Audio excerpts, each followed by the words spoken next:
This is the drive home with Zac, and TT for the Mill drive home, driving home from the Den. Where it finished, Millwall 0, Nottingham Forest 1. Nottingham Forest 1. Right at the end, Forest fans going absolutely mental behind the goal. And this, the best thing being a football fan when you have a last minute winner, you know, they obviously came in numbers, well supported, sung well today. And two very even sides. It was a game of two halves today completely. Mill completely dominated the first half. Well, with a couple of injuries, completely knocked the wind out of our sails. In the second half, Forest far more dominating, had more possession in our final third, wasted a few chances of their own, but then scrambled one in right near the end to give them, I don't know whether you could say a fully deserved 3 points, but on the balance of the second half, they were the team more likely to get the win. Although saying that, we should have got one just before they did. We started with, before we go any further, if you like the video, put a like on the video. We really appreciate the support of everybody. Put in your comments what you think. Obviously, we're struggling for players now with two injuries. We're going to have to strengthen, but stick your comments in below. And if you're not subscribed to the Mill Drive Home, get yourself subscribed. We started with a few changes today. Actually, Bartosz Białkowski or Białkowski in goal. We had a back four today. Danny McNamara right back. Left back was Murray Wallace, and the two centre backs were Sean Hutchinson and Jake Cooper. We had a four-man midfield with Scott Malone on the left.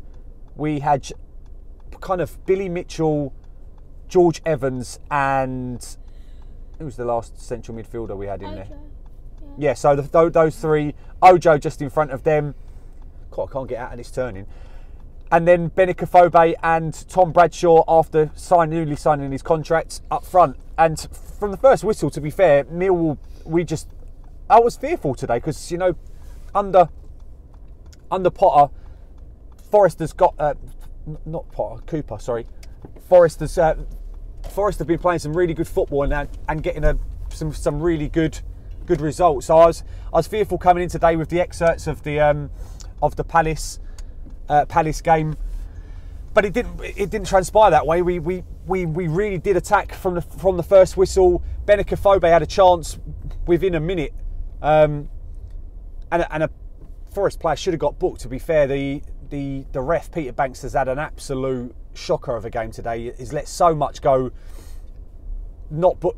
Should have booked at least. Well, the same player made two booking challenges right in the first couple of minutes. He didn't book him for either, which could have set the tone for the match. Obviously, it was a rough and ready kind of game. But Benica has got the ball on the left. He's got in behind his defender.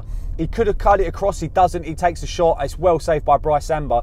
Bryce Samba had a really decent game today. The second chance, again created from Benica, running in on goal.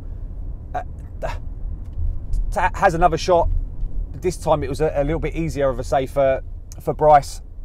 And then we another chance down the right across the box, and really well cleared by just in front of Scott Malone, who was coming in on the back post. Really good chances at the start. Bradshaw and Benica were working really well together, so, you know, winning balls in the air, and it did feel like only a matter of time before we scored. And then, you know, Bradshaw's played through. The ball gets caught under his feet. He tries to do a little bit of a, you know, drag the ball back, and he kind of rolls on his knee and rolls his ankle. And funny enough, I said at the time, I think he's done. To be fair, my wife said, I think he's just his pride is hurt, but he did look like he was injured and he had to get taken off. And that kind of knocked us a bit. But Shea Ojo so lively in the first half, running as soon as, you know, when he got the ball. He was causing Nottingham Forest all manner of problems, and it like I said, it looked like only a matter of time before we was going to get the goal. We didn't. Shea Ojo then gets absolutely crumpled in half. Both players jump for the ball, gets crumpled in half, and it kind of knocked him out of the game. And then for the last 5 minutes, we're kind of holding on, and that kind of was the pattern for the rest of the match in terms of they had a lot more possession at that stage. Sean Hutchinson gets beat down the right, at the right side of defence by the very powerful number 9 for Nottingham Forest. He done it for pace, run past him. I think his name was Davis. Davis. Yeah, Davis, you're right, Zach. He cuts it back, it goes to the right, but then it gets cut back in again for the Forest player basically on the penalty spot. Should have done better. It's a really good save by Bartosz. And I think they had one more chance just before half time, and I was kind of glad that we went in at half time. At that stage, it looked like the tide had turned. Obviously, Shea Ojo gets subbed at half time. Ben Thompson comes on, and it's really difficult because obviously Ben Thompson is one of our own. He's a Millwall fan, but he struggled. There's no getting around it. He struggled today.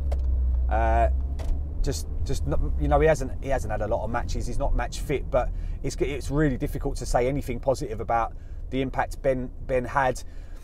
He gets a chance in the second half where the ball, Danny McNamara does really well, gets to the byline, cuts it back, and Ben Thompson, you know, kind of, I think he's just arriving into the box, but he kind of bobbles his shot and it goes straight into Samba's hands. Lewis Grabban has a chance at the other end. Again, Forest, the waves of attacks were coming.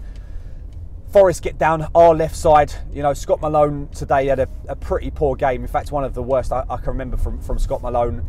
And I'll get on to how the goal gets conceded. But, you know, really good, powerful play down the right from Nottingham Forest. The ball's cut back in. Lewis Grabban, you know, you look like he's going to score, but Bart makes an absolutely fantastic save, pushes it wide.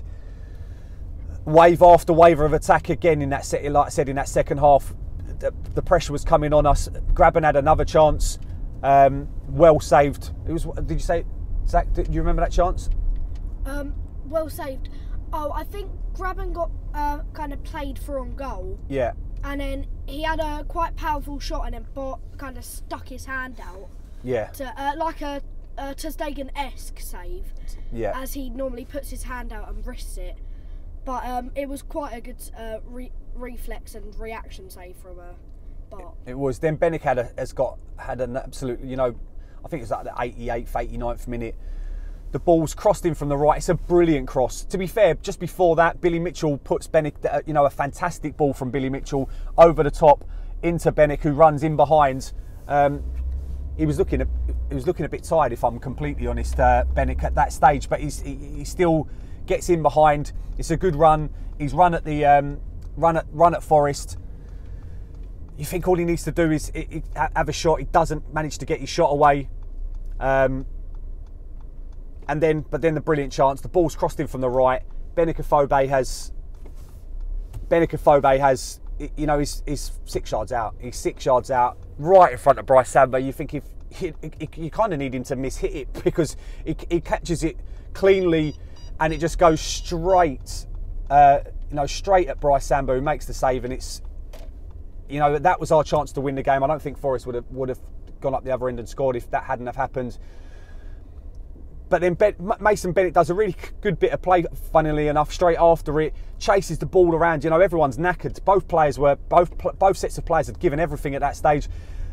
Runs all over the pitch, gets the throw in, wins the throw in for us in the 91st minute. Scott Malone just has to take his time, but he doesn't. He throws the ball into to Bennett, who gets beat to the ball. It's a stupid throw in because you're throwing it to a player that's dead on his feet. There's no need for that.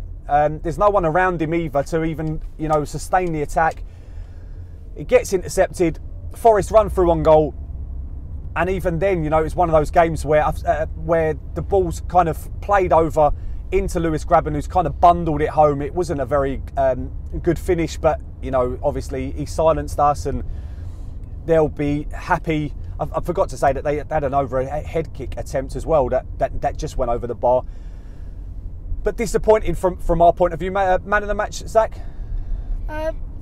Mine was Benik Afobe today. I know he was a bit knackered at the end and missed a few chances, but he did work his nuts off in the end, and he tried his hardest today. So. He did. We had a few poor performances. Alfie, who's your man of the match today? Mine's Mason Bennett again. Okay. Because he worked his hardest, and he kept doing like chasing everything when everyone was knackered, and he like went into the header and nearly went on the stretcher. Yeah, he did. Another strong challenge. My man of the match, funny enough, it's going to sound silly, but both goalkeepers I thought done really well today. Both of them made big saves at the right time for the teams, and we just obviously there's nothing Bart could do for the goal. But yeah, Bartosz will probably be my Millwall man of the match, and Bryce Samba equally the man of the match for Nottingham Forest. We got a big week this week in terms of rest and recovery. It'd be interesting to see how bad the injuries are to Bradshaw and Ojo. But we're travelling up to Blackpool. Me and Zac are going up Friday night, staying over because it's such a long drive. Blackpool have had a decent season, but we need a performance there, and we're gonna need to try and take the game to Blackpool. Hopefully, we're going to be able to do that. There's no gimmies in the Championship, certainly against a decent Blackpool side. But we'll go again next Saturday. Anything else you want to say, Zac? To be fair, Malone did have a cross where it was mishit and then it nearly went over Bryce Samba in goal, but he kind of like gripped it with one hand and took it down. But yeah, he did, didn't he? It looked like he was carrying it in, but disappointing. There's no getting around it. Forest took all 3 points. They'll probably be taking them up the M1. There's only one way we can finish this video. Catch us again next week. Put a like on the video if you don't mind. No one likes us. We don't care.